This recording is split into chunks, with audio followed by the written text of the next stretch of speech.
I was sitting in the reception with an ice pack pressed to my head, waiting for my mom to come pick me up.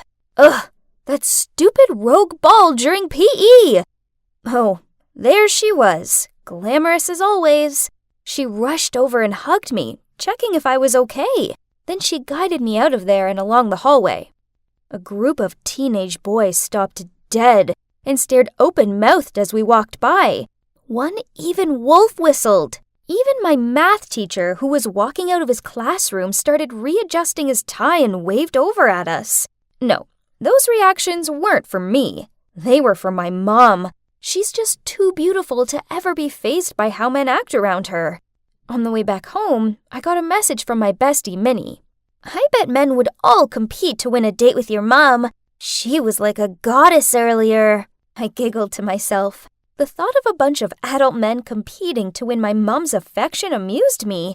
I couldn't understand why my mom was still single. She's gorgeous, successful, and a really kind person. And I guessed she'd enjoy having a man about the place, right? Okay, so Minnie wasn't being serious, but the more I pondered on it, the better the idea became. So I messaged her back. Tell me more about that contest idea of yours. Then one time, when my mom was away on a business trip, I invited Minnie around. We spent all evening posting about the auditions online and handing flyers out around town. Soon, the applications came flooding in. Oh boy, some were handsome, but some, yeah, they were so not. Delete, definitely. We got everything ready to spend hours sifting through all the applicants. Gotta be strict, 'cause the chosen one had to be perfect like Prince Paris to match with a woman like my mom, whose name is actually Helen. Finally, we whittled them down to a top 10 list, and we invited them along to round 1. Fitness is important, right? Well, at least that's what Minnie says. So we set up an assault course at the local park. All the guys showed up, including Mr. Swanson, my gym teacher. Uh-oh, awkward. But hey, I suppose he was good-looking and a physically strong man. Firstly, they had to run a complete lap of the field, as stamina was important. Then they had to lift 120 pounds of weights, equal to my mom's weight. She sure needed a man who could lift her over their shoulder like they do in the movies. OMG. Watching them warming up was hilarious. One man showed up in this lycra one-piece and started doing jumping jacks, and another guy was doing some weird karate moves. All of them completed the running section. Well, just about. But some of them struggled to lift the weights, including Mr. Swanson, who had turned bright red and was groaning. Minnie and I covered our mouths to hold back our laughs. Farewell, Mr. Swanson. That was for being mean to us in gym class. Finishing round 1, we eliminated 3 men. Too bad, as they were handsome. On to round 2. It's not all about brawn. Brains are important too. That was why Minnie and I spent 2 days noting down all the questions for our Who Wants to Be My Mom's Boyfriend quiz round. My mom deserves a man who knows everything. We set out a row of kid-sized chairs in the backyard. Then we walked along the line and fired questions at them. Suddenly, one man stood up and furiously said to the others, "Why are we letting some kids test us like this?" Then stormed off. Minnie whispered, "Not surprising, really." I saw him scratching his head at the other questions. We then eliminated those with the lowest score, leaving just 5 potentials to go through to round 3. That night, I was about to grab something to eat, and I saw my mom standing in the kitchen. She was back earlier than I thought. She was looking down at the pile of profiles on the table with in and out stamps on them. Confused, she asked me, "Zara, what is the meaning of this?" "Mom, we think you've been lonely for a long time, so Minnie and I are doing a contest to find you a man." I gave my best puppy-eyed look. "Actually, tomorrow is round 3. It'd be perfect if you could join us for the interview. Please?" Mom glared at me and shook her head. But I kept insisting until she sighed and said, "Fine, I'll come." I howled with joy and hugged her. Bring on round 3, the interview stage. Minnie and I asked the questions while Mom, Queen Helen, watched from her throne.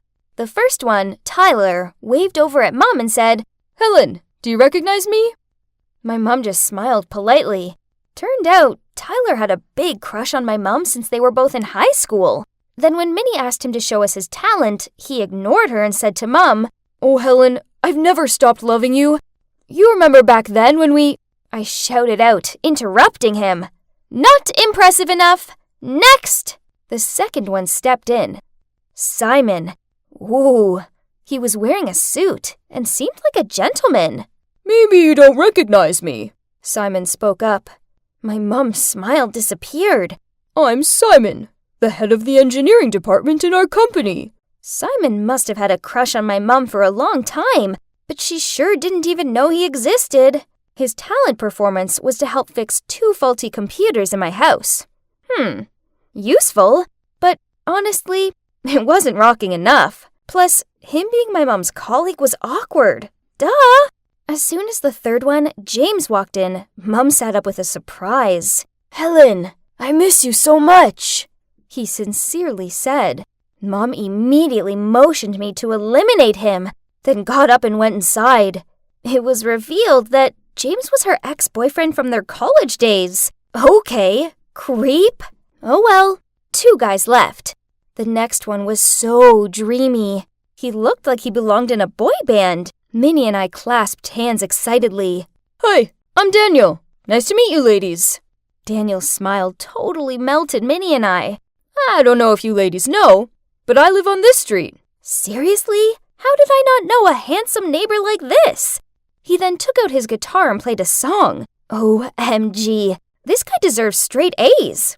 But he was only 21 years old. That was way younger than my mom. Andy was the last one of all. Very handsome and sweet. For his talent, he'd make us cupcakes. "These lovely little ones are specially made for you, lovely ladies." He smiled. Oh, how charming! In the end, Minnie and I sat together and discussed our options. Well, the result was quite obvious. I excitedly announced, "We've made our decision. My new daddy, the chosen Prince Paris to my mom Helen, the champion is Andy!" He looked chuffed and grinned over at my mom. Still, my mom maintained that polite smile and remained silent. Yay! This was great! I finally had a father. Moreover, this one makes awesome food. I couldn't wait for their first date. Eek!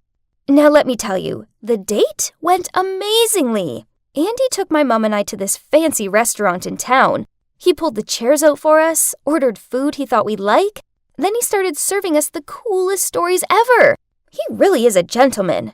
If I had a boyfriend, I would want one like him. After we finished, I crossed the street to buy ice cream and caught them hugging. Perfect! Looked like things went well. Oh, Andy! I could already imagine the life where he was family. That night, Mom sat down next to me while I was texting and watching TV. "Zara, I'm glad to see you had fun these past few days." I hummed, still texting. "But did it ever cross your mind that what you did was for you and not for me?" Excuse me? I worked hard to make her happy, and she could say that to me? I took my eyes off the phone and stared at her. "Sweetie, you only picked the man you liked the best. It's your choice, not mine. I appreciate what you did, but relationships are not that simple." I tearfully raised my phone and shook it, saying that I already invited Andy over at the weekend to teach me how to cook. Mom smiled. "No problem. Andy and I already talked and decided to stay friends. So this weekend's plan remains the same." I lowered my head and apologized to her. Mom was right. I'd picked my favorite without considering her feelings. But yeah, it wasn't all bad, as after that, Andy kept coming over most weekends. Took me to go buy groceries with him, and then cooked for us. He taught me how to cook and bake, and we even chatted about the goofy boys at my school. "Seriously, if that Richard wants a chance with a pretty girl like ours, Zara, then he should be stronger," Andy said, while his hands were still cooking gracefully. "Yeah, Richard. Burn!" Speaking of being burnt, ouch!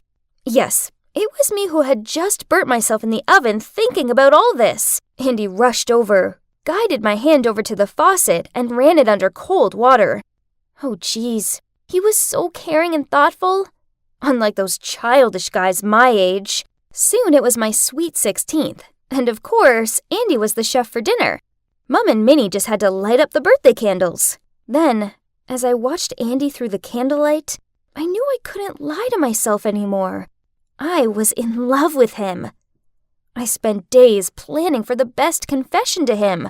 Only, before I could tell him how I felt, Mum told me, Andy just called me and said he'd been offered the head chef job in New York. He's leaving next week. What? No! Why? It was Andy, the first love of my life. That was so unfair.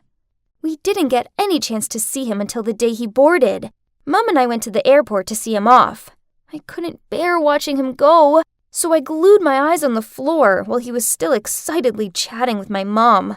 Zara, use what I taught you to take good care of your mother, okay? Andy winked and patted my head. I couldn't help myself any longer. I burst into tears, hugged him, and sobbed out, Andy, I love you. Please don't go. Don't leave me. I can't live without you. For a moment, the whole airport, including my mom, was stunned. All eyes were on me. Andy immediately pushed me away, clearing his throat, and said, Zara, you're a lovely, pretty, sweet girl. You will find a suitable boyfriend. Then he turned to Mum. Best wishes to you both. Bye, Helen. Bye, Zara. And I watched him walk away with tears streaming down on my face. Well, it's been 6 months since then, and I eventually realized that my feelings for Andy were just a teenage confusion. I did love him, yes, but it was more like admiring and respecting him as a father figure. Anyway, I do have a new dad now, but it was my beloved Mum's choice. His name is Harris, and he might not be as good a cook as Andy, but he's a nice guy, and he makes her happy.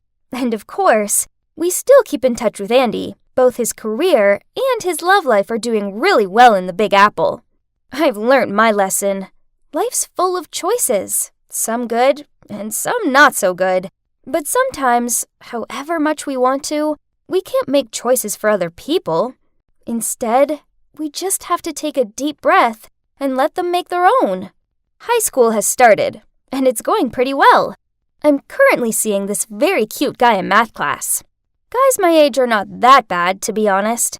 Minnie's not so bad on herself either, as she's now dating that musician Daniel and enjoys touring around with him whenever he plays at concerts. What a happily fulfilled ending for everyone, isn't it?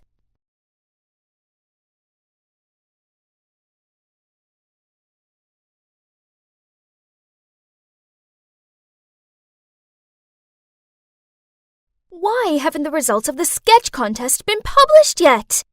Hey guys, the results are over here. Frantically, I ran to the results board. Julie Morris, the first place on the list. Phew! Congrats, Julie. You deserve it. You're both pretty and talented. Is there anything you can't do? Oh, how I adore receiving high praises from everyone like that. But what's that sound? I turned around and it was just Kate. Normally she'd win for sure, but let's check out her rank. Oh, here at the bottom. It was all because of the school logo in ink on the body of the pencil she used that day. Kate's hands got sweaty easily, so in drawing, the ink stained her hand and she accidentally smeared it all over her paper. Poor you, Kate.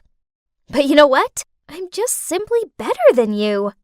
Now, all that was left between me and one of the 3 golden tickets to a design summer camp in Italy was one last contest. There's one problem. This new girl called Ariana. Unfortunately, just so happens to be a talented designer. Julie, are you okay? Miss, Julie fainted. A boy shouted loudly and frantically took me to the first aid room. Yeah, so now here I am. But hey, don't worry, actually. I'm not ill at all. I was just pretending so I could skip PE class to carry out my plan. As I walked into class, I saw everyone buzzing around Ariana's desk. I asked my friend what happened, and she said someone had spilled coffee all over her drawing. Ariana was all panicking and kept checking her watch. She'd still have to redraw it, but time was running out. Suddenly, a voice said, "Hey, someone dropped a necklace here. Maybe that's who did all this?" Subconsciously, I touched my neck, and it wasn't there. Then there was a hand on my shoulder that startled me to turn around. It was Rebecca. If I'm not mistaken, this is yours, right? She glared at me. That's my necklace, but... So how did it end up under Ariana's desk? At that moment, I was so shaken that I couldn't say a word. Luckily for me, Ariana piped in. "I think it's just a coincidence. Julie would never do something like this." Everyone agreed with her, saying that a sweet girl like me would never do such a mean thing. "It's okay. Rebecca was just confused. That's all. No worries." Ugh, how dare Rebecca accuse me? It's crazy to think we used to be besties. You see, I've known her since childhood, as our parents are friends. But then she grew up and turned into this awful know-it-all. But hey, I needed to put it aside. I had to focus on my own design. Just because I'd sabotaged Ariana's design didn't mean I could let my guard down. It was an anxious wait to find out if I'd made the summer camp list. Though I shouldn't have to be that stressed, as of course, I was in. Turns out, even though Ariana had to redraw in a rush, she still got one slot too. But the last slot went to... Rebecca? Huh? I didn't know she was also into fashion design. Anyway, whatever, Rebecca. She was never my match. So, ta-da! Finally, I'm here in Milan, the fashion capital of the world. And guess what? During the summer camp, there will be various competitions, and the best will win a scholarship to the Polytechnic University of Milan. Unbelievable! I've been dreaming about this for a long time. No one was going to stand in my way. The camp was amazing. I enjoyed visiting museums and studying courses in fashion history, choosing clothing material, and cutting techniques. Then, our first test was announced, completing basic sewing skills in the fastest time. Easy peasy! I've even taken some classes on tailoring before, so of course it didn't bother me. Seeing everyone struggling to complete their products, I smiled and confidently pressed the end time button. However, at the same time, someone else hit their button too. Rebecca. Of course, the judges loved my work, but watching them praise Rebecca's work sucked. Ugh! How can someone who has never taken a sewing class be so good? The 2 weeks of summer camp flew by, but then the last challenge arrived, which would decide the winner. Each candidate got a large piece of cloth, and this is all we would be given, which meant no room for mistakes. Everyone was trying to focus and design with maximum intensity. I glanced at Rebecca, who seemed to almost be finished with the dress. And to be honest, her white dress looked quite simple but elegant. Suddenly, it got me anxious. Ugh! Since when did she become such a pain in the neck? We had a little break at noon, so everyone went out for lunch. Meanwhile, I stayed back a little longer trying to finish the test.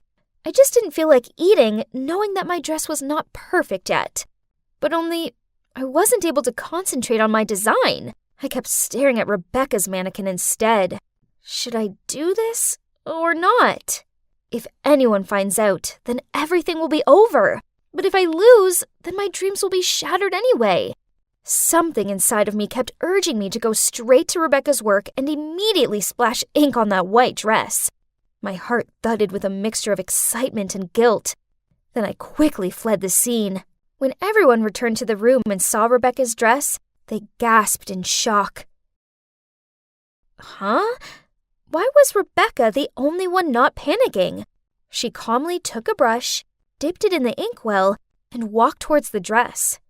Then she started splashing ink over it. What was she playing at? My question was immediately answered when a very unique ink-patterned dress appeared in front of my eyes. Worse still, the judges' faces lit up when they saw it, and they highly appreciated her problem-solving skills. Congrats, Rebecca. You did a good job. Nah, thanks to you, Julie. Let's see who wins. Rebecca sneered and walked away. What did she mean by that? Did she know that I was the one who did it? I was so worried that I tossed and turned all night. Hey, Julie, wake up. You can't be late for the last challenge. Oh, hi, Ariana. What are you saying? Uh-oh. Hang on. How come it was still the 23rd of July? Had I dreamt it all? But it was so strange. Things actually happened exactly like that dream. The ink incident with Rebecca's dress, and her quick thinking to rescue it. Anyways, keep calm. I couldn't let this scholarship slide. I couldn't be that girl that lost out on my dream to someone else. The shame would be unbearable. After finishing the design, each of us would have a model to present it. At that point, I made a crazy decision. Right before the performance, I quickly followed Rebecca's model to the restroom, locked the door from the outside, then put the out of service sign in front of it. When all the contestants settled down to watch the show, Rebecca still didn't turn up. Well, maybe she was still busy looking for a substitute model. Give up yet, Rebecca? I was laughing to myself when my thoughts of victory were interrupted by applause and whistles. Huh? On the catwalk. Is that Rebecca? Wearing her own design? Ariana whispered into my ear. Rebecca is stunning. She totally deserves this scholarship, right, Julie? What? How could Rebecca surpass me again? Hey, Julie, wake up. You can't be late for the last challenge. What? It's still the 23rd of July? Hang on. This meant Rebecca hadn't won yet, and I still had a chance. This time, I decided not to mess up Rebecca's dress. Instead, I looked up online some ideas to improve my own design, and I discovered a wonderful design on a fashion blog, which was quite similar to what Rebecca was doing. Ha! Turned out Little Miss Perfect was just an idea thief. So I decided to design the exact same dress, and 1 hour right before the show, it was time to pull the trigger. I reported to the judge that Rebecca stole my idea and claimed myself to be the owner of that blog. But instead of any sign of panic, a smirk lit up on Rebecca's face as she turned to me and said, "Game over, Julie." Then she went straight to the judge. I didn't know what she told them, but they disqualified me right after. Excuse me? I couldn't breathe or think or anything. I pointed at Rebecca and yelled, "She's the thief! There's something wrong here!" Then Rebecca calmly approached me. "Nice try, Julie, but your dirty tricks won't fool me. I know it was you that ruined Kate and Ariana's projects. And guess who is the real owner of that blog? Yep, me." I stared at her in shock as she continued to talk about the real reason why she stopped being friends with me. She said it was all because of my jealousy, which had turned me into such a mean girl. Julie, you're beautiful and talented. You need to believe in your own abilities instead of sabotaging other people's work. Don't be that type of person. I woke up sweating. I reached for the phone and it was still the 23rd of July. Ugh! Would this day please be over already? But maybe this was good, as this meant I had a chance to put things right. Lunchtime arrived, and I lingered behind and looked at Rebecca's perfect dress. I hovered my hand over the ink bottle, but then I left it where it was. Sighed, then walked back over to my own dress. So, what happened? Well, Rebecca still won, but you know what? It's okay. I tried my best, I didn't cheat, and, well, Rebecca's dress was a worthy winner. After the competition, I saw some of the other girls congratulating Rebecca, so I walked over and tapped her on the shoulder, and giving her a sincere smile said, "I just wanted to say congrats. Your design's amazing." Thanks, Julie. I really love your dress too. Your stitching was so precise. Okay, so I didn't win, but I did learn a valuable lesson. I should always give 100% in what I do, instead of wasting so much time and energy trying to ruin things for other people. Oh, and about that time loop, I put it down to competition stress. I think it must have made me feel like I was stuck in a dream world until I learned the error of my ways. Finally, I've found inner peace, and I'm finally out of that dream. I have to admit, I did whoop when I woke up, and it was finally the 24th of July.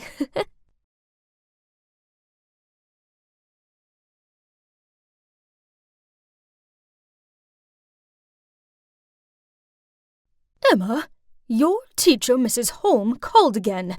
She said your grades are appalling and you don't pay attention in class. Why can't you be more like your sister? Yawn. Not this speech again. It's been like this ever since I started elementary school. In my mom's eyes, only my sister, Evelyn, inherited our dad's intelligence, while I'm just the senseless member of the family. Ugh, as if. She's only good with useless books. Bet she doesn't know anything practical, like how Dad's Ethernet company works and such. But whatever, I don't care. I'm full, I announced as I got up and went to my little headquarters, the garage. I was busy working on my own personal project, so I didn't have time to give a hoot about who my mom's favorite child is. Oh, you must be wondering what I'm working on. Well, this device broadcasts Wi-Fi. Sounds familiar, right? But my device is able to broadcast across the entire city. Not only that, the connection is stronger and much more stable than the Wi-Fi people use at home. And it's more convenient without all the cables and stuff. This is without a doubt my proudest work ever. And what a coincidence that a few days earlier at school, Mrs. Holm announced that for the first time, the school was organizing an invention contest. Normally, I give school activities a miss, but this time was different. This contest could be fun, right? There was no time to waste, so I put all my spare time, day and night, into making my invention contest ready. And you won't believe what happened. I won first prize! And that's not all. One of the judges, Mr. Johnson, was so interested in my invention that he offered to invest in it. At first, I was kind of scared and hesitated to agree because, I was still in high school. But this was an opportunity of a lifetime, so how could I deny it, right? So after that, Mr. Johnson sorted out a manufacturing company and office space for me downtown. This is cool, but I prefer to work in my garage. It's just more convenient that way, with me still being at school and all. I upgraded my device and launched it to the public. And you know what? It was a huge success. Pretty much everybody in the city got rid of their old, laggy Wi-Fi devices and accessed mine. Then one day, I got a call from the local news channel asking to interview me and my family at home. Oh my god, yes! Oh, there's just one snag. I hadn't told my family about it yet because, I don't know. Maybe I just know there's no way they'd believe me? Like the time I got an A in my physics exam, and my mom instantly asked if I cheated. But, well, whatever. This is much bigger than that. So I quickly ran downstairs to the living room and excitedly told my family that the invention benefiting the town was mine. But Mum and Evelyn burst out laughing. So you're telling me that this Wi-Fi, which is broadcasting across the entire city, is your invention? Yeah, Mum, it's mine. Then Mum and Evelyn laughed even louder. Honey, it's bad enough you're failing at school. Please don't start lying. Ugh, forget about it. Why did I even try? Then, the morning after, when the doorbell rang, my mom opened it and saw a reporter and a cameraman. She couldn't believe her eyes. Mum and Evelyn exchanged panicked looks, then rushed upstairs to prepare. It was so hilarious. The hysterics continued as they interviewed my parents. I watched my nervous, sweaty dad stand there like an awkward statue, while Mum began bragging about me like, as soon as Emma was born, I knew she was a genius like her dad. I always encourage her to pursue her dreams.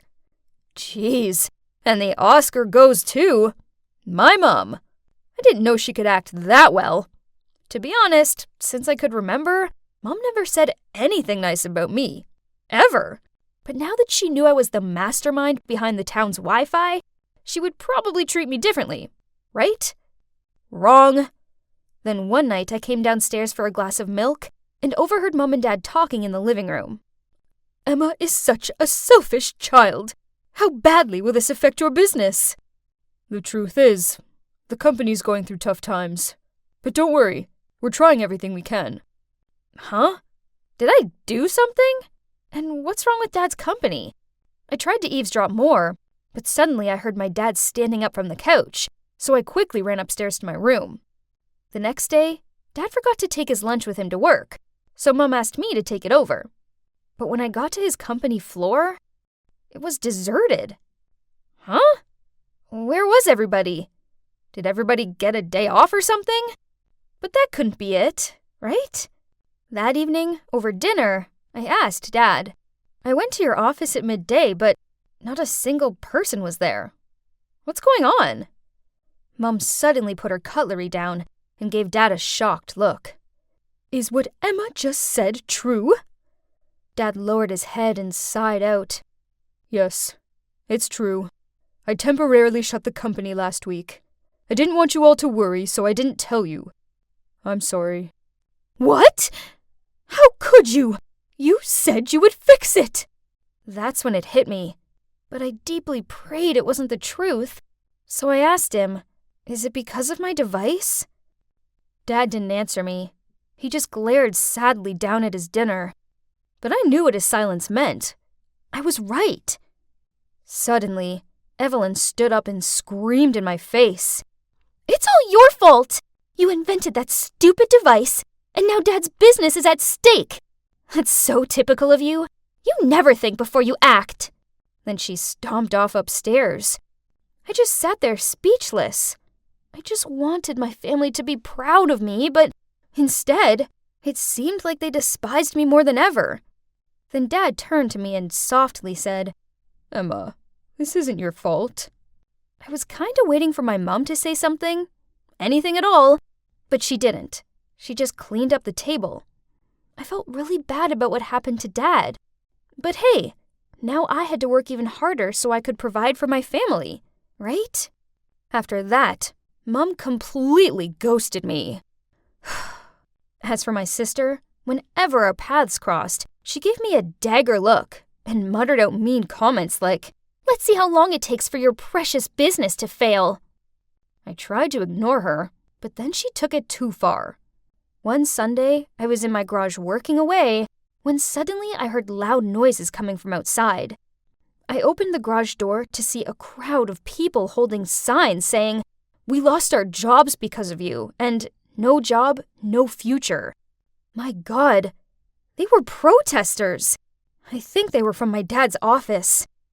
Wait a minute. I spotted a familiar face. Evelyn? She was holding a big sign saying, my dad lost his job because of you. Eventually, Dad came out and dispersed the crowd. Then he called an emergency family meeting. How could you do that to me? The correct question would be, how could you do that to Dad? Thanks to you, dozens of people have lost their jobs. You're making people's lives miserable. Enough, both of you. Evelyn, what you did was wrong. Families are supposed to support each other. But Dad, Didn't you just hear what I said? Evelyn gave me a dirty look. Then she ran off to her room.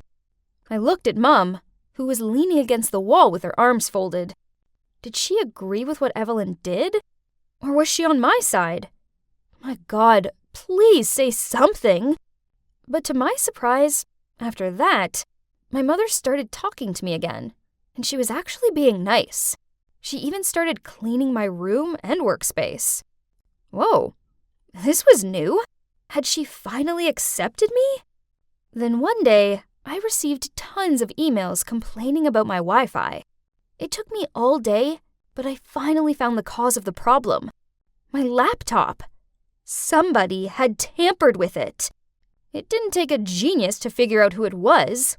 Evelyn, duh. But I needed proof, so I set up a trap. The next evening, when everybody was having dinner, I ran downstairs, quickly grabbed a piece of bread and said, I need to go run some errands. Oh, and can you please stay out of the garage, as I'm uploading some important files? Mom and Dad nodded and smiled at me. Evelyn, on the other hand, just rolled her eyes and continued eating. Well, at least I knew my plan was in motion. I walked outside and hid behind the bushes.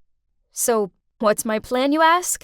Well, I set up my laptop so that when anyone opened it, it would automatically send a notification to my phone and turn on the camera so I could see who it was. I waited for an hour, but still nothing. Then suddenly, my phone beeped. Somebody was opening my laptop. They hadn't switched the light on yet, so it was too dark to see them, but I was 100% sure who it was. Time to expose. What are you doing sneaking out here? Evelyn? What was she doing out here? Wait, if Evelyn was here, then who was it in the garage? Not answering Evelyn's question, I ran like crazy into the garage to capture this intruder. And as soon as I turned on the lights, I couldn't believe who was messing with my laptop. It was Mom! What on earth was going on? I called a family meeting and told everyone what Mom did. Dad and Evelyn looked shocked and asked Mom why she did it. I just couldn't stand seeing your dad suffer anymore. He put his life into that company, and now he's just a laughing stock. Do you realize our neighbors and relatives have been gossiping about him? They think it's so pitiful that he lost out to his own daughter. So I did what any self-respecting wife would do. Was she serious? Why didn't she just talk to me? All I ever wanted was for her to talk to me. Nothing else.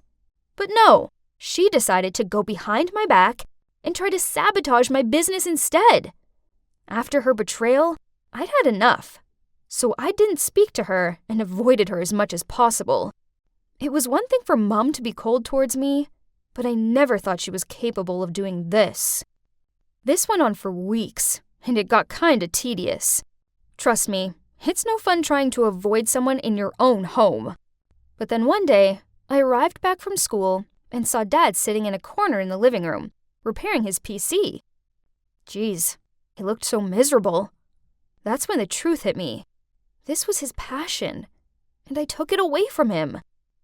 Suddenly, I understood why Mom did what she did. She saw how disheartened he was, but knew he'd never say anything to me, because he's always supportive. But how can I fix everything? Should I give everything up so that my dad can reopen his company again? Ugh, why was this so hard to figure out? Wait a minute. I think I have the solution. You must be wondering what my dad was doing here. Well, I came up with the idea that we should work together. My dad's a pro with technology, so it didn't take long to show him how things work around here.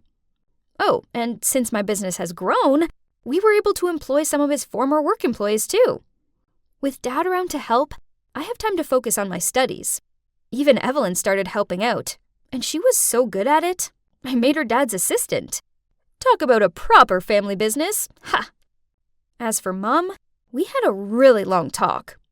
I finally told her how awful her attitude towards me made me feel, and she apologized for everything she had done. I eventually forgave her. I knew she did that just because she loves Dad very much. So, after all that drama, we're now just one big happy family. I waited till my mom went out for groceries, then snuck into her room. I'm just borrowing. I'll pay you back soon.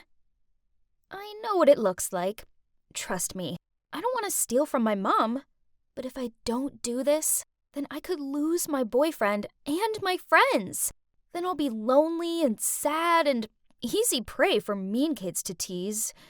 Ugh. I rushed to the park to meet Florian, my boyfriend. That's him over there. I walked over to him and handed him the money. You promise you'll pay it back soon? Sure, babe. You know you can trust me. I went home and convinced myself that I'd have the money back before Mom even noticed. But the next day at school, I couldn't find Florian anywhere. At break time, I asked my friend if she'd seen him, and she told me the shocking truth. Florian had been sent to reformatory camp. Oh my God! Did he really just scam me? Feeling my eyes tear up, I rushed to a corner in the school garden. Okay, so I don't actually have feelings for Florian. I dated him and hung around with the rebel kids because I wanted to build a cool image. The truth is, I'm just a poor girl. If people find this out, then my life would be over, right? They'd isolate me and tease me. Hey, Shannon, are you okay? Oh no, that's my friend Rachel. I can't have her see me like this. Hey, what's happened? She sounded so sincere, and I had to admit it. It would kind of be nice being able to confide in someone. So I blurted out how my dad passed away last year, and now Mom struggles to pay the bills, and she works all hours in a factory, and how Florian tricked me into giving him money from Mom's savings. To my surprise, Rachel put her arm around me and, smiling sweetly, said, "It's okay, Shannon. I can lend you the money. You can pay me back whenever." My eyes lit up and I spluttered out, "Really? You do that for me?" "Of course. We're friends, aren't we?" Wow, that was surprising. Turns out I'd massively underestimated my friend. I thought she would tease me if she knew the truth, but instead, she actually sympathized with me and tried to help me. At lunchtime, my friend Dee sat down next to me and asked why I looked so down. I wonder. I then glumly stared down at my yogurt, sighed, and told her how awful things were for me at the moment. She rubbed my arm and told me it would be okay. Then she lent me some money. Wow, it worked again! I did this a couple more times and voila! I had enough money to replace in my mom's box before she even noticed it was missing. Oh, that's so pretty. It would be just perfect for my upcoming model audition, but there's no way I can afford it. I glumly walked off, daydreaming about how amazing I'd look in that dress. "Hi, Shannon!" I turned around and, oh, it was Brett, this dorky guy from school. He hurried over to me, nervously itched at his neck, and then spluttered out, "Hey, Shannon, are you shopping?" Ugh, this guy was so annoying, as if a pretty girl like me would be interested in a dorky guy like him. Hang on, was that a Louis Vuitton shopping bag in his hands? I must have been looking at it, as he lifted it up and, blushing, said, "Oh, it's a present for my mom's birthday." I stroked his arm, then gave him my best doe-eyed look. "Brett, you're such a good son. Your parents must be so proud of you.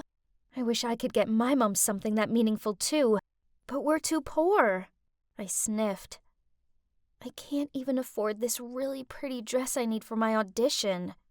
Brett smiled sweetly at me and said, "That's okay. How about I get you the dress as a birthday gift? Your birthday's coming up anyway, right? Let's go." So that's how I ended up with the perfect dress. Oh, and I also ended up with a new boyfriend, Brett. At first, it was great being taken out to posh restaurants and bought lavish gifts for. But then the shine started to fade. I didn't like Brett in that way. In fact, I found him kinda annoying. He's not handsome at all, and he does the dumbest stuff. The other day in the lunch queue, he actually started showing me the terrible dance for his latest TikTok video, and it was so embarrassing. Whenever I had to hang around with Brett, I found myself daydreaming about someone else. This hot boy named Tyler. If only I wasn't stuck in this rut with Brett. But it was worth it for the money and stuff, right? Then one day at school, Rachel came over to me and asked me for her money back. I told her I was really sorry, but I didn't have any at the minute. Rachel sneered. "Really? Then how come you have all this new stuff?" "You know my family's poor. I hardly ever see my mom as she works so much. I don't have any money." "Fine, whatever." She stormed off. Rachel must have spoken to the others about this, as when I was with Brett next to the lockers, they came over to me and all started asking for their money back. I tried explaining to them that I didn't have any money, but one of them snorted. "Yeah, right. You've had us all fooled with your sob story. Watch out, Brett. She'll do the same to you too." Then they walked off. Brett was giving me this questioning look, so I tried to act like everything was fine and started sorting my books out. He didn't say anything after that, so I acted as nothing happened and held onto his arm as we walked to class. Then suddenly, he pushed my hand away. "Is it true? Are you only with me for my money?" "No! How can you say that? Stop being ridiculous." I tried to deny, but he wouldn't quit going on and on, which drove me mad. "You don't trust me? Fine! I don't think I want to be with someone who thinks that little of me anymore. Goodbye!" I then stormed off to the girls' restroom. Phew! I almost got exposed. But hey, at least I was now free of Brett, right? But what if Rachel and the others started making more of a fuss about the money? I didn't want them being mean to me about it. I needed to find a way to pay them all back, and fast. I approached Tyler after his basketball practice and asked him if he'd like to go for a drink. There, I put on the waterworks and told him all about my poor family and how I borrowed money from my friends to pay the bills, and now they're all mad at me. Tyler seemed genuinely concerned and instantly handed over some money. I hugged him and repeatedly thanked him. He smelled so good, but I felt kind of bad. This isn't like with Brett, since I really do like Tyler, and I feel guilty for taking his money. After that, I went and found Rachel and the others and paid them back. I thought my friends would be okay with me now, but turns out they weren't. Whenever I passed them at school, they sneered and gossiped about me. This sucked, but at least I had Tyler. We started hanging out all the time, and he was so sweet and funny. He also offered to lend me more money, but I refused as I didn't want to borrow any more than I needed to ever again. Then, that evening, I was scrolling through my social media account when I saw some posts about me. Oh no. They were saying how I took advantage of other people's sympathy to get money. I was freaking out. So I quickly replied to the thread saying it wasn't like that, and my life was hard. But then Rachel commented, "Here she goes, playing the victim again." The next day at school was awful. I felt like everyone was gawping at me. But as long as Tyler was by my side, it's all okay. I was chilling with him by the soccer field when Brett walked over, an angry look on his face. "You used me, didn't you? You never liked me at all. You just wanted my money." I stared at him open-mouthed, not knowing what to say. "That's real low, Shannon. Hey, Ty, if I was you, I'd stay away from her, unless you want to end up in debt." He walked off. Is what he said true? "No. Well, yes, but it was the past. It isn't like that with you, I promise." Tyler shook his head, then said, I didn't think you were like that. Then he grabbed his stuff and left. This was awful. Not only had I lost all my friends, but now I'd lost the boy I truly cared for too. After that, everyone ignored me at school. It felt horrible to know I was that unpopular, and I couldn't wait to finish school. When my graduation day finally arrived and I went up to get my certificate, suddenly, Rachel rushed up onto the stage and grabbed the mic. "Hey everyone, I think it's only fair that you all know the truth about Shannon. She uses her friend's sympathy to get money out of us. She even dated a guy just so she could make him buy her everything she wanted." Oh my God. All the teachers, students, and even my mom were staring at me. I felt like I was gonna faint from shame, so I frantically pushed past everyone and raced out of there. When I got home, I locked myself away in my room and cried into my pillow. I was never leaving my room again. The shame was too much. A little later, my mom knocked on my door. Then she came into my room and perched on the edge of my bed. Honey, I'm just wondering why you did those things. I told Mom everything about Florian tricking me, how I took money off my friends and used Brett.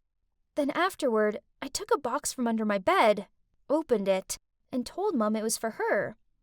In it was a new safety outfit for her work, as well as some new casual clothes, too. "Your work outfit is already worn out, and I want you to have nice clothes. I know we aren't wealthy or anything, but you work so hard, and you deserve nice things. Sweetie, thank you. But you don't have to buy me anything. I know it's been a struggle since your dad passed away. But it's never okay to play the victim to take advantage of people like that. Then she hugged me. What's done is already done. Now the only thing you can do is apologize to them all, then start a new life. Become a better person. So that whole summer, I did just that.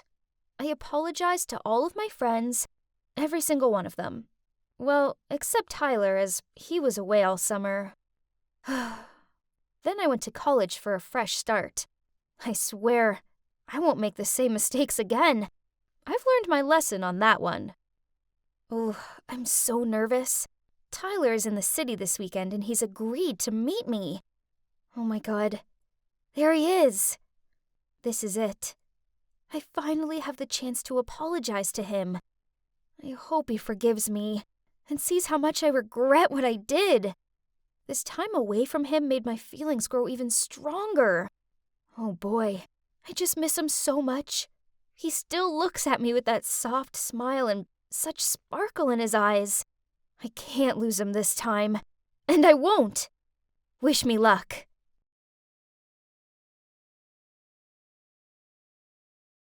Hey, I'm Connor, and I'm currently taking a well-deserved break from studying to hang out with my friends. I go to college at the Georgia Institute of Tech, and I'm sure to be a top-notch architect one day soon. Now I just have one thing to deal with, then I can properly enjoy my night off. Oh, here she is. Connor, I can't do this anymore. I don't want to hurt you, but sorry. We should stop seeing each other.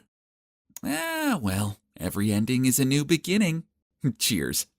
I was the master of getting girlfriends I'm tired of to break up with me. It was great, as this way no one could ever accuse me of being a bad boy. What to do now? I reluctantly had to find a new challenge then. Oh, I'm sorry, I was just going to turn this in. That's okay. Just trying to find one more paper. What's your name? I'm Connor, hi.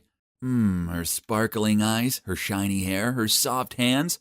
But ugh, why was suddenly some nerd dragging me away from the hot girl and into a corner? Before I could ask him what was going on, he started waving a photo of this girl in my face.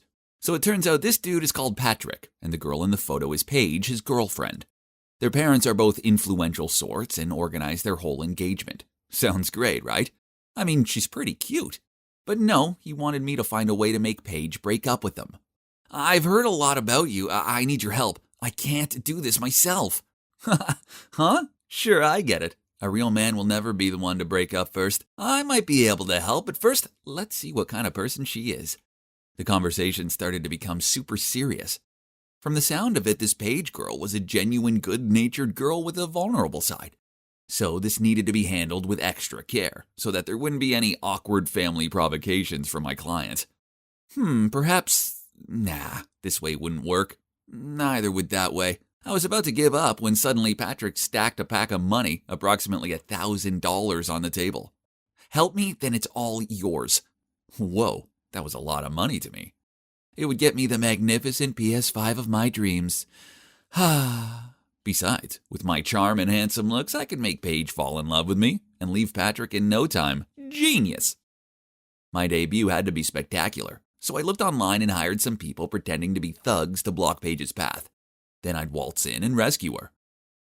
The plan was all set, so I leisurely walked to the rendezvous spot, but oh no! Who knew those guys were real thugs? They threatened us, asked us to hand over all our belongings, then forced us to go to some abandoned warehouse. Oh my God! The $1,000 was so not worth losing my life for. Yes, I was somewhat afraid, but my flirtatious instinct kicked in, and I turned to Paige and started talking to her. Oh man, she's super sweet. And I noticed that when she talks about something that interests her, she crinkles her nose. She's so cute, but most of all, she's really smart. Why, you ask? Because just an hour later, the cops showed up and arrested the thugs. Turns out, before Paige handed over her belongings, she quickly texted the thug's license plate to a friend and asked her to call the cops. Phew! And, luckily for me, thanks to this destiny meeting, I got a little more information about her, and learned that Paige was planning to learn Spanish to major in tourism there. But there's one more important thing. That is, I think I have a crush on her. She's not like any other girl I've met before. I want to win her heart, truly, not just because of the plan. It will be the best of both worlds. Patrick gets to be free of Paige as requested, but she won't end up a lovelorn girl because she'll have a new handsome boyfriend by her side. Yep, that'll be me. There was just one problem. In all the commotion of the day, I'd forgotten to ask Paige for her number. Oops. I had asked Patrick for it and then texted her, but sadly didn't receive a response. I needed to be smart about this, so I decided to pretend to be a Spanish tutor. Yeah, I can't speak Spanish, but with my charm, that's no big deal, right? I created a flashy profile and told Patrick to pretend to surf and accidentally find me. Then show Paige. And so, ding! Hola, yo soy Professor Connor. But wait, sheesh! If only I'd studied Spanish harder in high school, and now the extent of my Spanish were just a few words I'd picked up from binge-watching Money Heist. So I just copied down Spanish lessons off YouTube and taught these to Paige. I don't know if it's because of my teaching skills or my charisma, but Paige seemed to think I was legit. However, my flirting tricks weren't going so well. I knew she liked me. I mean, who wouldn't like me? Besides, she gave me these cute looks and laughed at my jokes. Our chemistry was undeniable. So when I reached over and placed my hand on top of hers, I felt sparks fly. But then she gave me this awkward look and moved her hand away. She liked me, right? So why was she acting like this? I never failed at flirting. Feeling frustrated, I was trudging my way up the street when, was that Patrick happily holding hands with a girl? I recognized the long hair. It was Paige. Ugh, why can't she drop her lousy boyfriend already? And why won't she date me instead? I was about to leave, but the more I thought about it, the more resentful I became. So I bribed a little boy to run up to Paige and say, "Why aren't you with Connor, you cheater?" Mean, huh? But Patrick would be pleased as he now had a legitimate excuse to break up with her anyway. But when the girl turned around, I realized that she wasn't Paige. The poor girl looked completely dumbfounded. Patrick started yelling at her and pulling on her arm so hard she almost fell over. Where's the nerd Patrick? And that wasn't cool at all. Then he raised his hand to hit her, but I zoomed in front of him. "Stop! No reason to hit a woman, bro!" Patrick immediately grabbed my collar. "You dare play tricks with my Becky, huh?"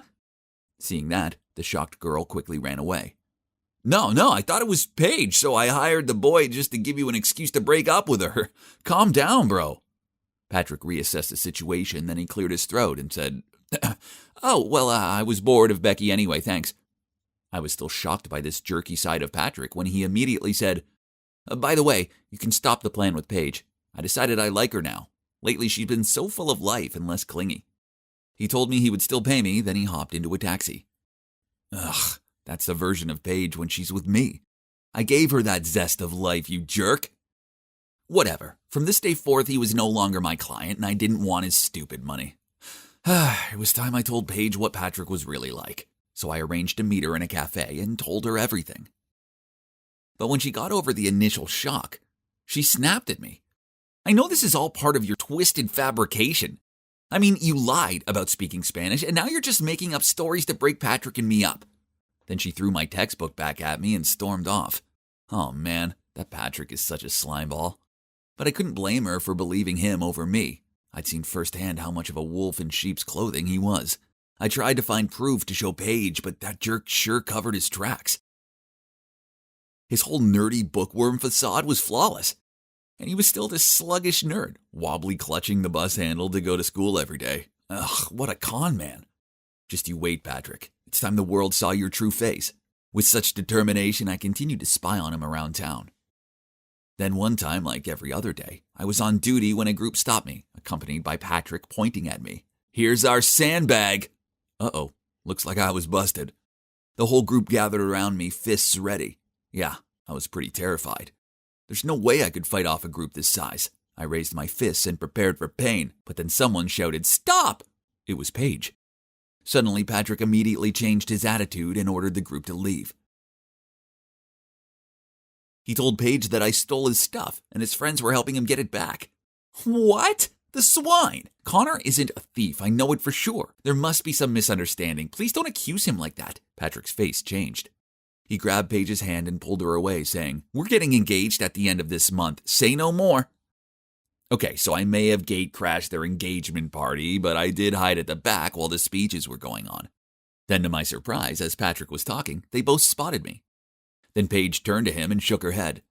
It hurt to see her like this. Perhaps she changed her mind. What do you mean? Is this because of Connor? Paige kept quiet, while Patrick's parents were furious. How dare you cheat on my son? Who do you think you are? Paige, why is this happening? Really, Paige? Say something. Feeling the pressure and injustice of it all, poor Paige looked distraught as she desperately tried to hold back her tears. I really couldn't stand seeing her like that, so I jumped out of the crowd to come to her defense. Everyone calm down. Paige is the sweetest, most amazing girl, and she deserves better than this jerk. Don't listen to him. He's a thief and a fiancé stealer. I was done listening to this guy's slander. So I threw a punch straight at his smug face. Yeah, the engagement party had sure turned chaotic. I looked at the wreckage in front of me, the consequences that I had caused. Okay, so maybe coming here wasn't my best idea. Actually, this was all my fault for ever agreeing to help Patrick in the first place. Or I shouldn't have been a jerk in the first place. Feeling deflated, I arrived home and saw that I'd received a message from Paige. My heart thudded as I opened it.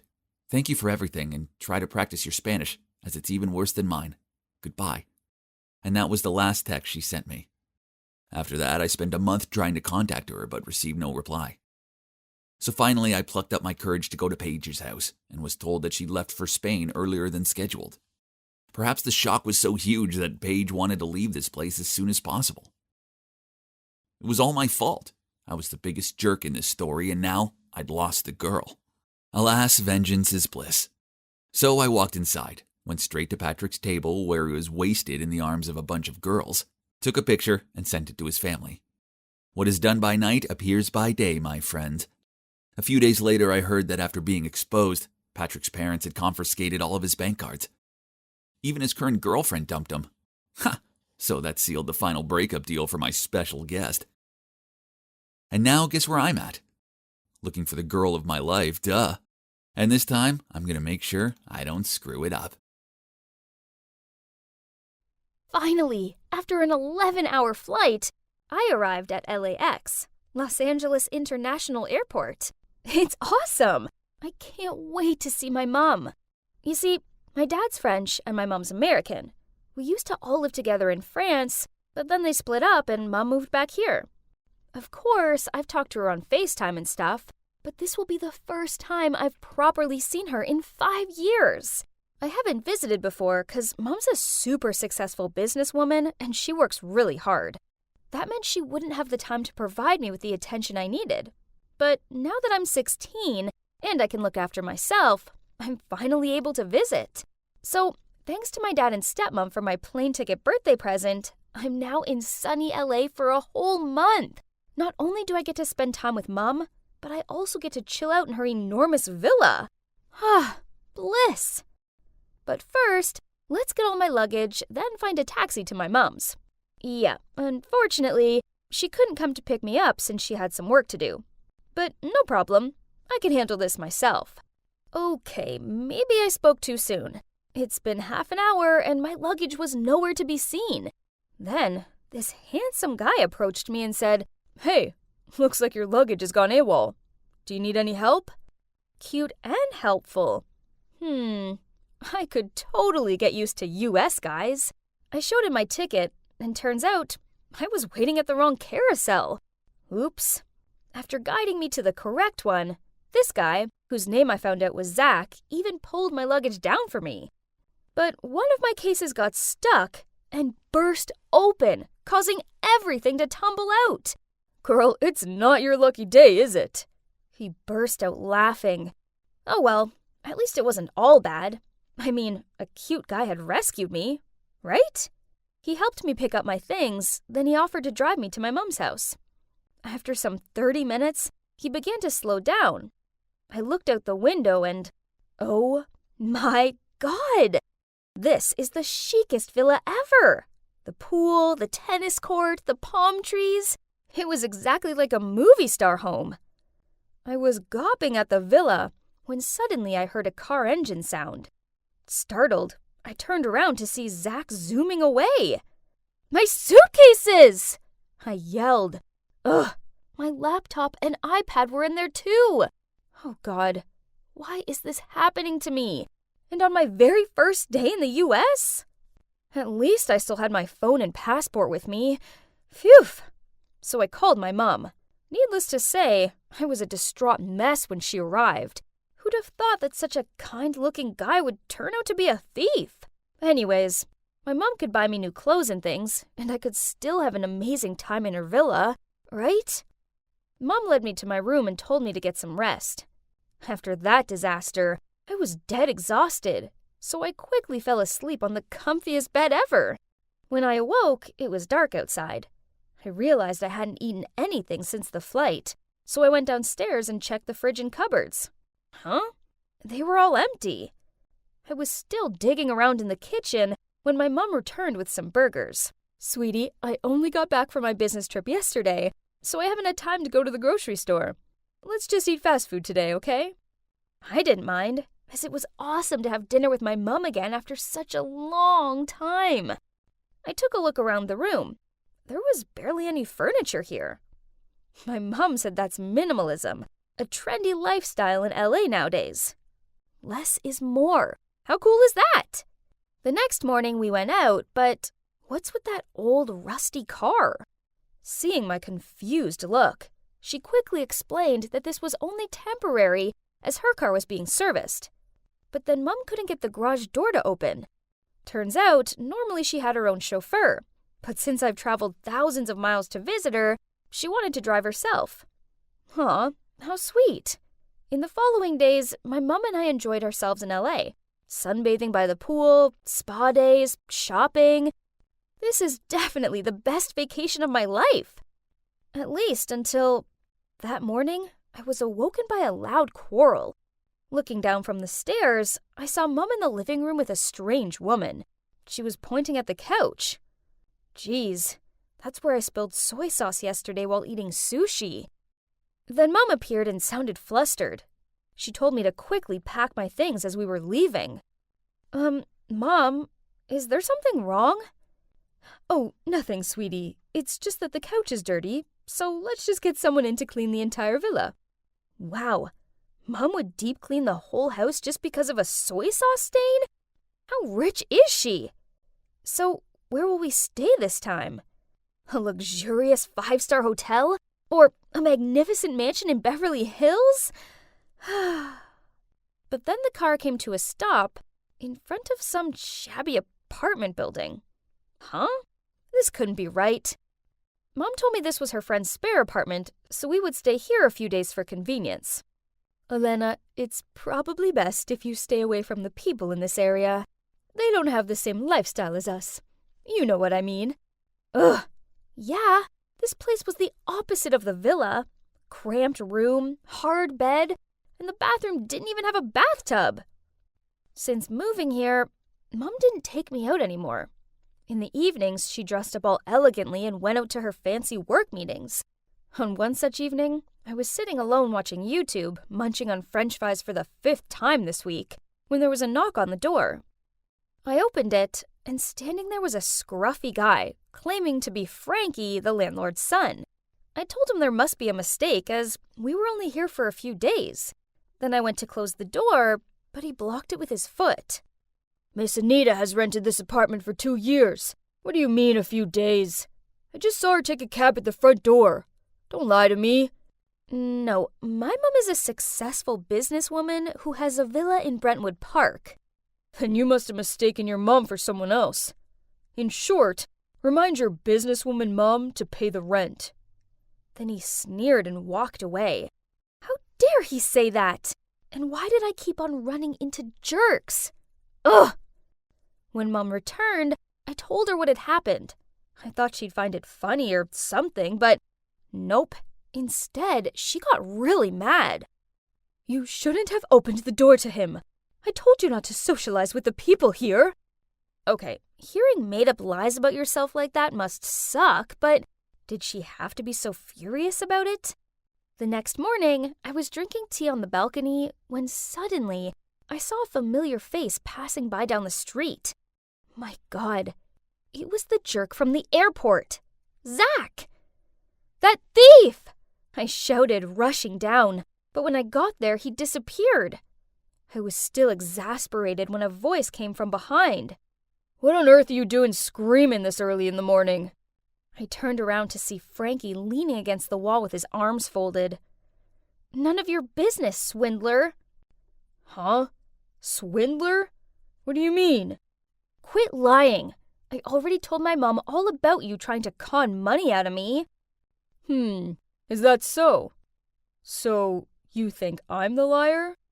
Before I could answer that provoking question, I heard my mom's voice calling down from the balcony. "Hey, rich girl, if you want a reality check, I suggest you come meet me tonight, and we'll go follow your mom." Mom appeared and, frowning, asked me why I was talking to Frankie. I blurted out something about asking for directions, then quickly entered the room and closed the door. Frankie was clearly a thieving, lying jerk, right?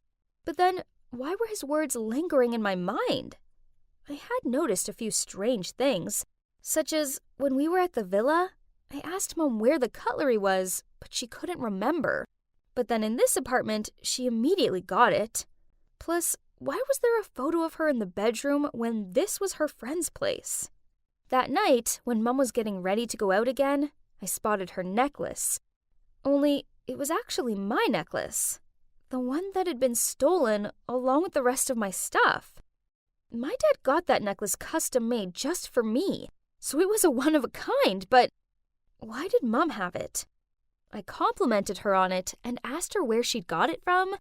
Blushing, she excitedly told me that this rich man she'd just started dating had bought it for her. Then she said he was taking her for dinner tonight. I forced a smile, but my head was filled with questions. Who really was Mom? I secretly followed my mom down the street. Suddenly, a hand patted my shoulder. "Let's go." I turned around and it was Frankie. Without saying anything, I nodded and quickly got into his car, and we followed Mom's taxi. Hold on. Isn't that the villa we stayed in before? After a while, a luxury car arrived, taking my mom to a nearby expensive restaurant. We peered through the glass wall. There she was. My mom was sitting there, smiling and talking with some man in a suit. Was she pretending to live in that villa to trick that man? Was my mom a gold digger? I couldn't watch any more of this, so I pulled on Frankie's arm. But weirdly, he seemed to be as shocked as I was. Wasn't this your idea? So why the pale face? He just shook his head and took me home. We waited in the apartment for Mom to return, and oh boy, it was tense. Around midnight, we heard the door open, and Mom walked in and looked at us in alarm. She started shooing Frankie out of there, but I interrupted her. "Mom, I know everything. You've lived here for 2 years.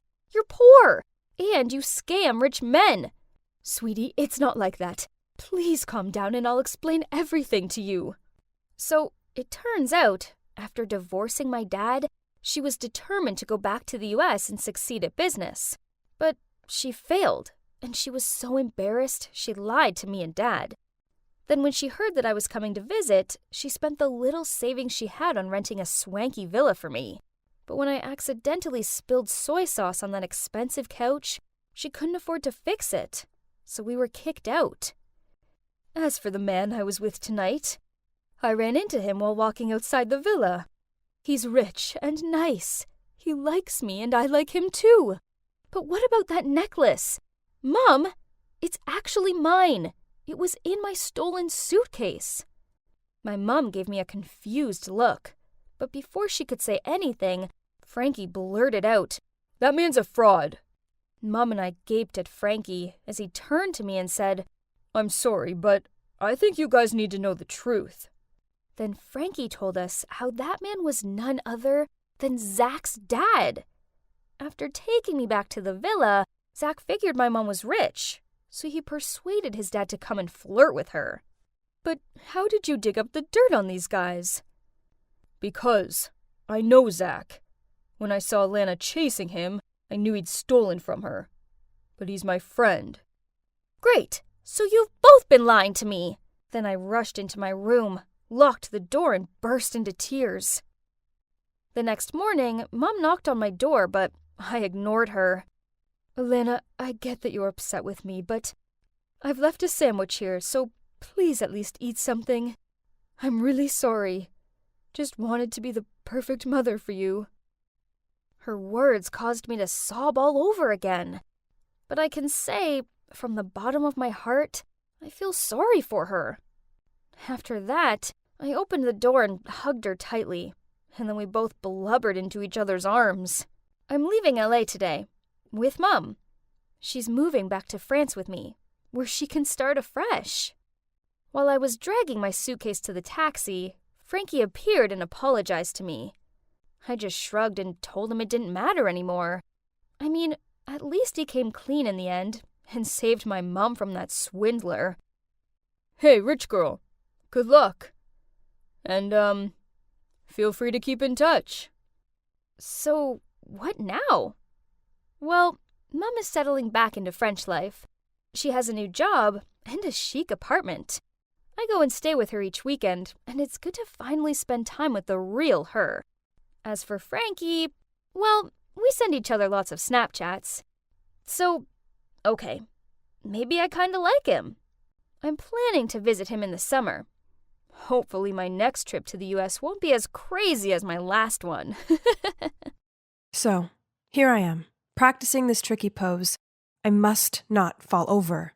Rosie, straighten your back. Hang in there. You've got this. That's Bradley, my yoga instructor. Can you see that? There are more than a dozen people in this class, yet he only seems to encourage me. Did this mean he liked me? I didn't need to look in a mirror to know my cheeks were lobster red right now. I'm Rosie, by the way, 18 years old. I'm still single. Not to brag, but I know I'm kinda pretty, friendly, and fun to be around. So it's easy to tell that many guys are into me. But why do none of them ever dare to confess their feelings to me? What were they so afraid of? Take Bradley, for instance. He clearly liked me, but was too shy to admit it. It was so obvious as he kept deterring past my mat just so he could check out my position. Even my best friend Joseph noticed that, as every time Bradley approached, Joseph would have this cheeky smirk on and send me signals with his eyes. I already told him not to do that. After class, Joseph kept teasing me about it. He told me Bradley definitely had feelings for me and just needed one more push for leverage. Although I reluctantly told him to stop, he insisted on being the wingman by texting Bradley about me. Bradley, why don't you ask Rosie out? You two look really cute together. Come on, you know that wouldn't work. Huh? Why not? Because, Joseph, it's you I'm crazy about. I was not okay. What was the problem with all the men around me? Why didn't they like me? I couldn't go on like this. I must have a boyfriend, and I was dead serious about it. So after researching online, I found a dating coach to save me from my tragic single situation. So Martin, my coach, is super handsome, has a six-pack, and his business is a big hit. He's helped hundreds of sad single people find love. Flashy enough to trust, isn't it? Still, I was quite nervous when I met him. You know, the feeling that a therapist would judge you before treating you. But actually, he was reassuring, very open, and didn't ask too many questions. Let's just be open about this, all right? Manipulating someone into dating you is not the foundation to a healthy relationship. But don't worry, as I have the secret. Day 1, and according to Martin, I needed to learn how to approach new people. I'm pretty shy, so taking the initiative was hard for me. But Martin taught me a trick. When I see a cute guy, I need to approach him within 3 seconds. This way my brain wouldn't have time to think, analyze, then talk myself out of it, and end up missing my chance. Okay, a hot guy was there staring at his phone. I must not overthink. 1, 2, 3, go. Hi! Hi? So I just saw you, and I think you're really hot. I'm here to say hi. Thanks for thinking my boyfriend's hot, but he's taken. I panicked, then rushed back to Martin and spluttered out, I can't. Hey, that was a success. You're just training your mind and body to take action. Go ahead. No way. Should we move to the next step? And this was the next step. I just needed to start a conversation in this place where everyone was in a mood to have a chat. It's simple, Rosie. Put yourself in a talkative mood. Go over to them and give them a compliment. But make sure it's genuine, else it won't count, okay? Got it. I spotted a man sitting alone, so I walked over to him. Hey, I like your ring. OMG, was that a wedding ring? Don't worry. I'm single. And is it that hard to think of something to compliment me on? And, you are smarter than you look. And yep, he left. Oh, what kind of compliment was that? Martin sat in a corner and watched me go from guy to guy and stutter out a string of terrible compliments. You did great, Rosie. Don't be discouraged. Now, when you actually see someone you like, you'll be more natural. Martin said that body language is a crucial part of keeping the conversation going. So, the plan was to practice this at Joseph's birthday party. This time Martin couldn't be there in person, but we still stayed in touch via my Bluetooth earphone so he could guide me. The mission today was to initiate physical contact with someone and make them feel close to me. Anyone who knows me knows that I am not good with these things. So I kept giving them this weird slap on the back. Hey, I heard an ouch. Are you hitting them? I said just a light tap. I don't think I can do this. I'm too shy. And now guys are giving me weird looks. Martin said this time I should make the boys take the initiative, and then things would come more naturally. Okay, I'll give it one last try. This boy I like, Nathan, is over by the pool, but he's in a group. Nothing to worry about. You'll make him come to you. Now listen and follow. I walked over to the bar and made sure I was in Nathan's eyesight, sat as naturally as possible, made eye contact with him, and smiled. Oh, Martin, this is stupid. He doesn't even know me. Just wait. OMG. He's waving at me. Should I come now? No. Wave him over. Okay. You should take responsibility for this, Martin. I waved Nathan over. Then, to my surprise, he got up and started walking toward me. OMG, help, what should I do? Give a no-tooth smile. Then say, I just want to say hi. What? That was all? But he was coming closer and I had no choice. I just want to say hi. And I want to have your phone number, cutie. I couldn't believe it. That was a real success. We texted the whole night. We got on so well. He was clearly flirting with me. This is crazy. But then 2 weeks passed by and I didn't hear from him at all. I kept on looking at my phone, expecting Nathan to call, but he never did. So I immediately rang my coach for help. Ready for the bad news? So, that means he doesn't like you. A busy man like Napoleon could still write thousands of romantic love letters to his Josephine. If he was into you, he'd always find a way. And I also think he doesn't seem like a good type to date. What? Nathan is such a sweet guy. Maybe he's just super busy? But then Christmas came and I couldn't wait any longer. I mustered up the courage to ask Nathan out. But guess what?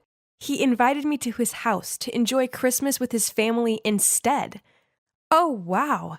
He wanted to introduce me to his family. This was massive. It meant he really took our relationship seriously, didn't he? But when we got to Nathan's place, to my surprise, it was just a small apartment and definitely not big enough for a whole family. Seeing my confused look, Nathan said his family must have changed their plans and went out, which was for the better as the two of us would have more time together. Suddenly, I saw a shadow of a girl in a red dress in his bedroom. Then Nathan immediately pulled me away and said, that's my maid. How annoying. So, do you want to go to the hotel so we can have more time alone? Really? Did he think I was born yesterday? I refused immediately, and Nathan began to change his attitude. Okay, but I can't drive you home. I have something urgent. But don't worry, I'll take you to the nearby bus stop. I have never felt so stupid. Martin was right. Nathan wasn't serious about me. He just wanted to use me. But what went wrong? I did everything I could, but I kept failing again and again. No one liked me. I called Martin in tears, and he ended up driving there to pick me up right on Christmas Eve. I felt like the most tragic person ever. Martin was so patient. He turned the radio on so loud and didn't say anything until I finished crying and calmed down. Misread the signals again, huh? How could I have known? Well, I'm not saying this to make money off you, but looking at the current situation, I think you need to hire me for longer than you think. My love life may have sucked, but at least I had Martin. Here's my hope. He was the best coach ever, as he didn't mind answering my questions, and he always picked up the phone whether it was office hours or midnight.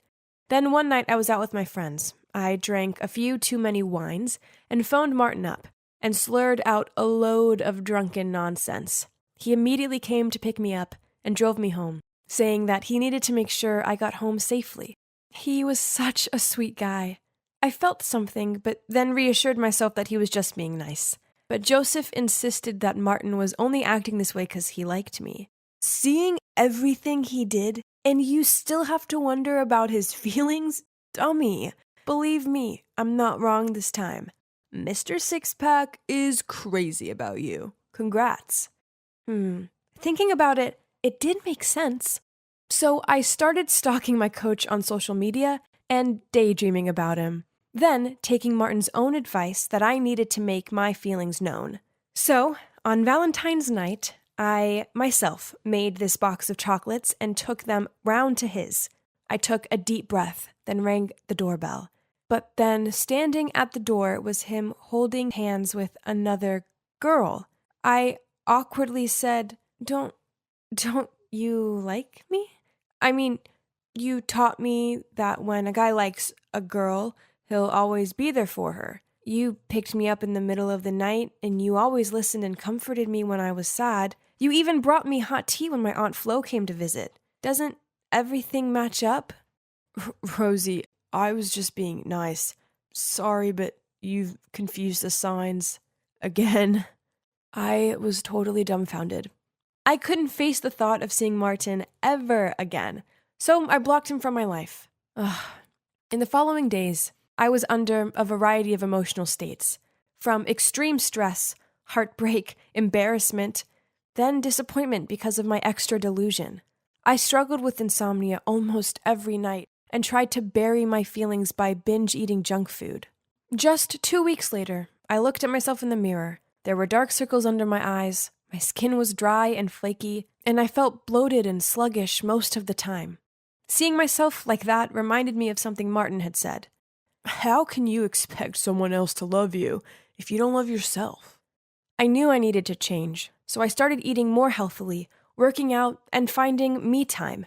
And you know what? It worked. Now I can finally say that I see my own worth, and I'll never allow a man to treat me badly ever again. And if that means I stay single for a while, then that's the way it'll be. I guess I kinda owe Martin a lot. I mean, he did teach me loads. And now, even though I'm still single, I'm enjoying it. There are way more important things than having a boyfriend, right? But wait, was this barista winking at me? OMG, there's a Post-it with his number on my coffee cup. What should I do? Hey, dating a coffee guy is risky business. Why, coach? Imagine one day your relationship turns bad and you desire a cup of coffee to ease your heart out, but you also have to see him here. Awkward, huh? Indeed a pro. But so why are you making this awkward convo? Rosie, I may be a love coach, but even I get it wrong sometimes. When it comes to my heart, all theories are nonsense. Please, you show me how to love naturally. Well, as you can see, I'm dating my dating coach. But now, our love doesn't apply to any cliches. Instead, we just do us, and we're both happier than ever. If you're in a dating slump, then don't worry. Just let love happen when it happens, and follow. Hi, I'm Kate, and I'm doing something totally thrilling. I'm running away. Just picturing my parents' worried faces makes me smile. Why, you ask?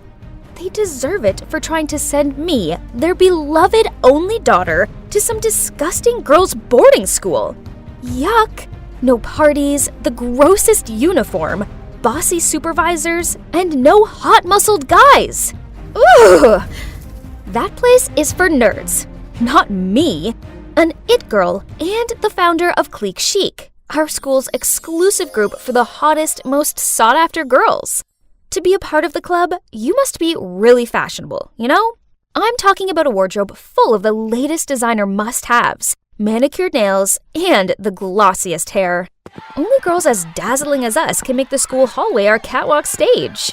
As one of us, your life will be filled with endless parties and super cute jocks fighting for your attention. Studying and homework? That's not our thing. Those loser nerds who are chasing after us will take care of it. Hey, do you know those people? I looked outside and saw a group of bodyguards who were yelling and trying to force my cab to stop. Ugh, this was so uncalled for. $500 if you can get rid of them. The driver immediately sped up. Ordinary people will do anything for a little bit of money. He dropped me off at a service station, and I quickly snuck inside and hid in the restrooms. Ew, this place was gross. Gosh, those bodyguards were loitering about outside so no one could leave or enter without them seeing. How tragic. This was so stupid. All my parents needed to do was let me stay at home for the summer. But no, they sent those bodyguards after me to ruin my life. Suddenly, a cubicle door flung open and knocked into me. Ouch! Are you blind? What are those glasses even for? I'm sorry. The girl quickly apologized, then she bent down to pick her fallen stuff up. But when she looked up, I gasped in shock. Holy guacamole! What in the world? She looked exactly like me. I mean, at least her face did. Her style was disgusting and old-fashioned. Ew. But given my dire situation, I came up with an amazing idea. Okay, so this is weird. Do you want to make some money? And I mean a lot of money? She gave me this dumbfounded look. Ew, I hope I didn't get frown lines like she did when I screwed up my face. They were ghastly. I have a really lucrative job for you. As you can see, we have similar faces. Freaky, but fortunate. So I need you to pretend to be me and live my rich life for a month or two. Here's my Twitter account. Just skim through it. You can learn everything about me there. It should be enough for you to play the part and avoid my family's suspicion. And here's your payment. I rifled through my bag and handed her the rest of the cash. Jeez, this must be a huge amount for her, as her eyes lit up like she was seeing money for the first time, and she immediately took it. We quickly exchanged clothes, and as instructed, she went outside to hand herself over to the bodyguards. Freedom! Now bring on one long, hot summer of fun. But first, I have to go shopping. Wearing these old-fashioned, disgusting clothes made me want to puke. Oh no! My parents have locked all of my credit cards. I can't even buy a soya milk iced latte now. Oof! How could my parents be so cruel? The worst part is, I had stupidly given all my cash and my phone to that girl. With no other options left, I reluctantly searched the girl's bag. A few old-fashioned clothes, some stupid books, and an unbranded lipstick? Huh? Was that all? How can people live like this? But, what's this? In her small notebook was a train ticket and an offer letter to work at Homestay Allen. So, looks like she's going there for a summer job. Hopefully that homestay has a bath with scented candles and a pool for me to sunbathe by. I need to work on my tan. I was glad to get off that flea-ridden thing and breathe in some fresh air. Now where was my ride? There was a short, chubby old man holding a board with the name Clara on it. The name on the train ticket was Clara. So this meant he was here for me? He didn't even have flowers with him, and he could have at least combed his hair. So, turns out that's Danny, the manager and owner of the homestay. Honestly, if it wasn't for the circumstances, I would never have set foot in this stupid place. Oh, how the day got worse. Without even being allowed to rest my weary feet, Danny gave me work. Housekeeping. It was a joke, wasn't it? My nails were not made for menial jobs. Life here was horrible. I had to get up so stupidly early that it was still dark out, then clean a dozen dusty old bedrooms. After that, I would do the laundry, dry the towels and bedding, fold them, and arrange them neatly into each room. At noon, I also had to help the chef here, Anna, prepare lunch, and I was also forced to wash a mountain of gross dishes. I had never done such silly chores like this at home. Instead, they were always done for me. Didn't expect them to be this exhausting. You should put them in order, so they won't break. Ugh, where did this nosy guy come from? Are you lecturing me? I replied crankily and walked away. Suddenly, oh no! This was the 9th time I'd broken stuff since I'd arrived here, and that wasn't counting my poor broken nails. I quickly bent down to clean up, but ouch! I cut my finger on one of the pieces. The guy quickly ran over and bandaged my wound. Bond, that's my name. Huh? What's this? Did he just wink at me? My heart was pounding. I mean, he was cute. Yeah, he was really cute. I'm Clara. Go do something else. Leave this to me.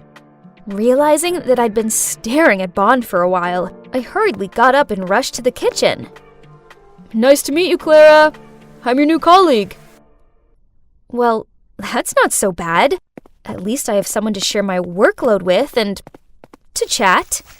The next morning, I was cleaning the floor, half asleep, when Bond came over, put an AirPod in my ear, and winked at me. Imagine you're dancing. Then you won't feel so tired anymore.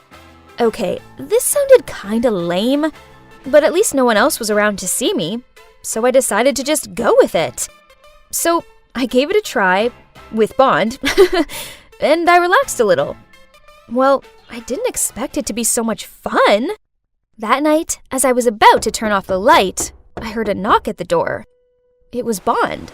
He wanted to show me a secret, so he took my hand and led me to the beach. Yes, we were holding hands, and his hand was really warm. He took me to a sandy beach and shone his flashlight at his feet. Something was moving under the fine white sand. Ew! What was that? I clung to his arm in fear. Aw, little turtles, I exclaimed as they slowly emerged from under the sand. Yes, they're cute, aren't they? Let's give them a hand. They have to get to the sea before dawn. I hesitated because I thought this was so stupid. When the sun rises, they'll be easily spotted and eaten by predators. Fine. Since Bond pleaded, I had no choice but to sacrifice my sleep to escort the baby turtles to the sea. Why would their mom just abandon her babies like that? Their mom protected them when they were eggs, and now it's time for them to start fending for themselves. I bet they don't mind. You see, they're all trying their best to crawl towards the sea. But it was us who helped them. Then they'll be very grateful to you. And so am I.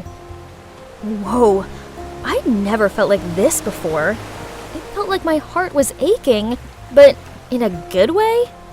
Thinking about it, I suppose this was the first time I'd ever helped anyone before. Now I kinda understood why my parents did what they did. They just wanted me to be more independent and stop hanging around with those vain, show-off girls.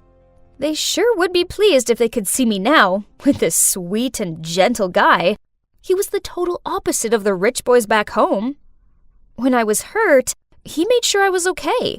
He opened my eyes to new experiences, and he didn't try to impress me with dumb flowers and expensive gifts.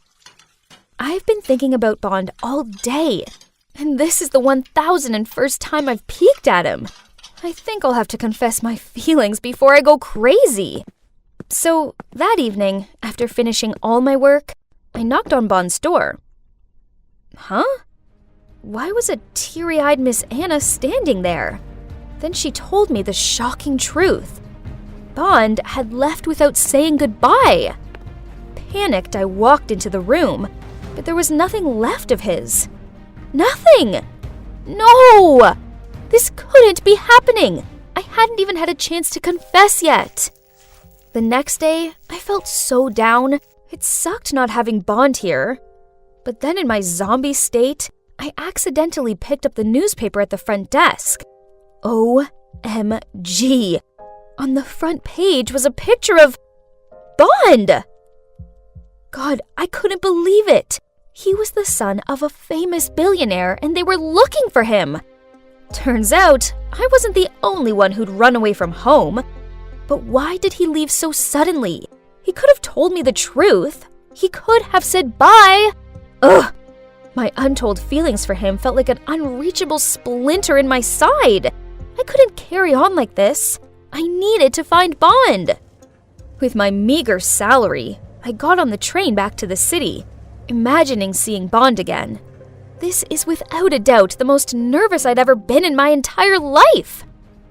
It didn't matter how much I pleaded my case and explained that I was Bond's friend. The security guards refused to let me in. I was about to leave when suddenly I saw Bond from afar. He was with a girl. What in the world is this? I tried to strain my eyes to see. My God, isn't that me?